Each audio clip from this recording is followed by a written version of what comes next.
Welcome to the Education on the Move. Hi everyone. If you didn't subscribe to my channel, please do so that you don't miss the next video. If you do so, cool. Today we just want to discuss about the Unisa ongoing October-November exam. Unisa has been confirmed that the October-November exam is going to be online exam.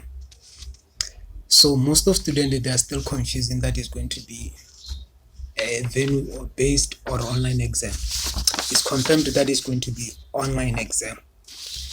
So the online exam is going to be conducted in 3 areas. The first area is going to be multiple choice exam, which the multiple choice don't have a problem. It's too quick and it's too easy. You just go log in with your details, and then you go to the site, and then you choose the exam, then you just click the answer. And then one thing about the trick about the multiple choice exam for Unisa, most of students, they never done the exam. Some of the exam, if you choose the option and you go next, they won't give you option to go back. They won't allow you to go back in any either reason. Once you choose the option, say click, say next, then the system is closing. So you need to be careful about this thing. And one other thing is, when you write the exam for multiple choice, you pick the option 1, and then you go to the answer, click the answer, and then you need to save the answer on some of the exam. You go and save answer, then you go next. Then your answer is saved, then you are safe. Then you're going to get your marks, or you're not going to get marks, because multiple choice is 2 options. You get right or you get wrong quick. So that's what I like about multiple choice. And then the second one is the written examination. So on the written examination, you have a 2 options to do that. Either you can write on the Unisa notepad, or you can type through the computer using the Word. So that let me discuss about if you write in the Word. If you write in the Word, you will need to download the tab scanner on the app on your phone. It's free of charge, tab scan. So after you downloading the tab scan, then you will be able to take the picture of your answers. Then you save as a PDF. Then you go to you log on details. Then you go to the upload exam. Then that's where you're going to give you the option. Then you say upload, and then you choose the correct file. Then you say save. Then they give you the option. Then you say submit. Then that's all you submitted your examination for the written one. And then for the typed one, those who are going to type, there is an option that you can type with Word and save as a Word. When you go to the upload, they will give you option to say my file is under PDF or my file is in Word. So you just choose which format you save your file. Then you save, you click on that file, open, and then they'll give you option to save, and then you give option to submit. Or you can type in Word, and then when you save, you convert it to PDF. Still fine like that. So it's up to you. You can choose which one is easier and which one is better for you. Then on the third one examination, it's a portfolio.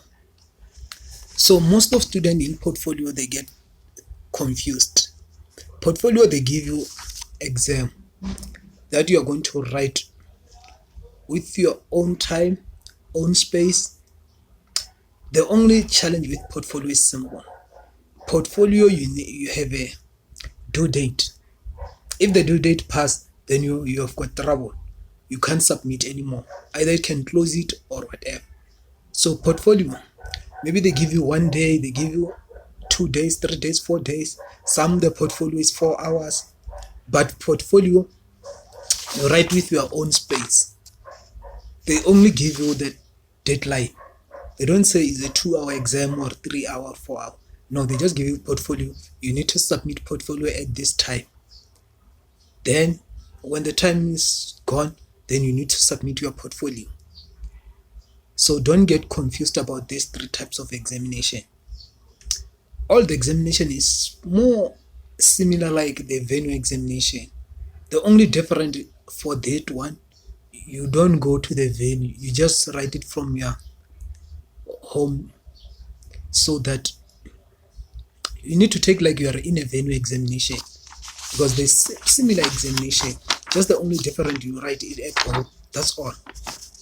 So one thing about this during the examination, most of students, they are panicking that I received the timetable, but I'm not sure my exam is multiple choice or is portfolio or is written. This thing is so easier to solve it. On the timetable, they just show you the date. Timetable, they didn't show you how the exam would look like. They don't show you the format of examination. So as from now, the student need to log on my live email address, the one that you got it from Unisa. So that email address, they give you the update daily basic. So whether the exam is gonna be multiple choice or it's gonna be written, the lecturer send the email daily, so that they update all the student about how the exam is gonna look like, it's multiple choice, how many hours, all everything. So you need to go that email, then they will give you all the details. Like for instance, let me give you example about FAC 1502. FAC 1502, they've got more students, so they written from 14 up to 8, 1400 to 2000. So most students, they think that they are going to write for 8 hours. No. You are going to write the allocation time. The reason why they started 2 until 8 is because they have more students. So they're going to divide student into section, piece, so that the system can accommodate a certain number of the student.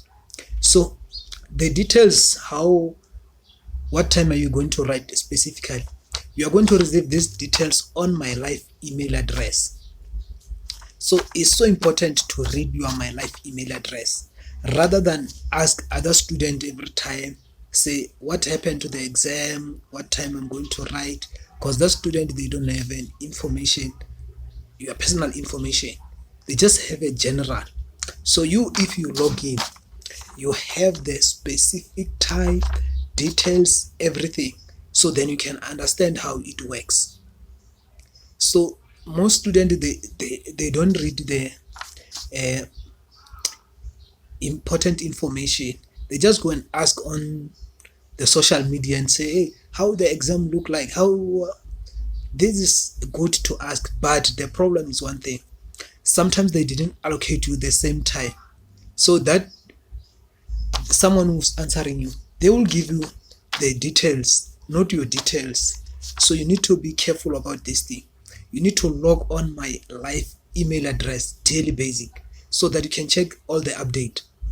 All the lecturer, they are sending email daily. In this day you find this module, next day you find this module, third day you don't find any update, but you still keep on checking, because you will be having a good and relevant information, so you won't suffer during the examination. So the next thing that you need to check, you need to make sure that you have a login details on my Unisa, because in order to access the online examination, you need to log on my Unisa first. Then you need to follow the instruction how the exam would look like. Then you start to go and click on the option, so that if you struggle with the login details during the examination, you are going to have a problem, because you find that it's time for examination and you are not ready, you don't have a username, you forgot this thing, you forgot this thing. So make sure that now you start to practice, log on my Unisa, and then see all your details is fine, your Unisa is working, my Unisa is working. Then you know that during the examination you just log in and then you follow the instruction. All the instruction will be on my live email address. The lecturer will send you the email before the examination. So if you read my live email address, when you go to the examination, you covered with everything. You won't suffer from anything. You'll not have uncertainty with anything. You'll be clear about what is doing, how it's gonna need it, what is required from you. Then that's good for you for the examination. Thank you. Until next time. Please give me the like if you like it, and then if you want to see the video like that, please tell me on the comment section. And then if you didn't subscribe, please subscribe to my channel so that you don't miss other video like that. And then if you suggest to need video this kind like that, then you can tell me on the comment section. Thank you.